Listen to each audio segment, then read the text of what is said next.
पुण्यात्माओं, आपका जिस दिन ये विशेष विश्वास हो जाएगा कि सचमुच वहाँ और स्थान है जहाँ हम रहते थे और वहाँ कभी जन्म मृत्यु नहीं होती और कोई काम नहीं और कभी कोई कष्ट नहीं, किसी चीज का अभाव नहीं, तो उस समय यहाँ ना रहे इस पृथ्वी पर कोई भी।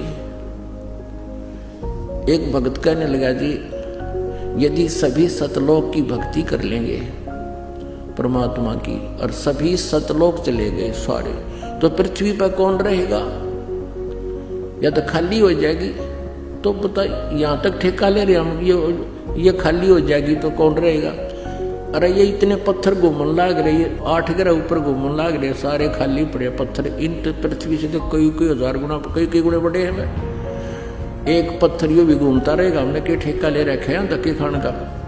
और हम वहां चलेंगे जहां पर सारी सुविधाएं और वहां फिर कभी मृत्यु नहीं हो। यहाँ तो मृत्यु डेफिनेट होगी। आज जिन सुविधाओं को अपनी मान रहा है ये तेरे पास नहीं रहेंगी। आज से कोई किसी भी अच्छी पोस्ट पर है या कितना फैक्ट्री का मालिक है, कल मृत्यु होगी, अगले दिन तू गधा बनकर वहीं खड़ा पाओगा उस फैक्ट्री का पिछले पास है। तो क्या सुविधा है ये तुम्हारी? तो फिर ये जब आपको विश्वास हो जाएगा, क्योंकि परमेश्वर का ये गॉड गिवन जो है ज्ञान है, किसी डूम बाट के गीत नहीं है ये कि उन्हें अपने स्वार्थवश सुखी महिमा बना रखी हो किसी की। उस परमेश्वर ने स्वयं आकर बताया कि वहां ऐसा ऐसा है, यहां तो मृत्यु होगी और जन्म भी होगा आपका। जन्म मनमाने का देखा हो गया, फिर ये सुविधा कहाँ गई आपकी जिनको आज तू देखकर प्रसन्न हुआ बैठा है। और वहां जाने के बाद फिर कभी जन्म मृत्यु नहीं होती, जरा मरण नहीं होता।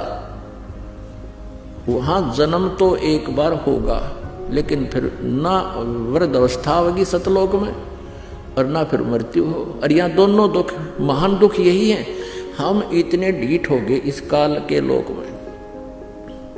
चाहे हमारे दोनों टांग कट रही हो और चाहे एक हाथ भी कट गया हो, हम फिर भी जीवन चाहते हैं।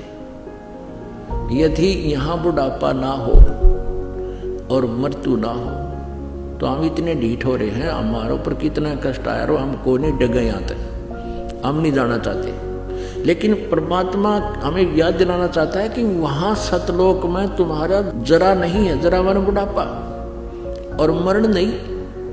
गीता जी अध्याय नंबर 7 के श्लोक नंबर 29 में ये गीता ज्ञान दाता, ये ब्रह्म अर्थात काल कहता है कि जो मेरे ज्ञान को आश्रय बनाकर, कौन सा ज्ञान? कि तत्वदर्शी संतों की खोज करो। चौथे अध्याय के 34वें श्लोक में वो तत्वदर्शी संत उस परमात्म तत्व का, यानी गीता ज्ञान दाता से अन्य कोई परमात्मा है उसका ज्ञान बताएगा, उनसे सुन। और तत्वदर्शी संत फिर क्या बताएगा? जो ये दास बता रहा है। फिर क्या बताया है कि इस ज्ञान का आश्रय करके जो जरा और मरण से छुटकारा पाने के लिए प्रयत्न करते हैं वे तत् ब्रह्म को जानते हैं, सारे आध्यात्मिक कर्म से भी परिचित हैं।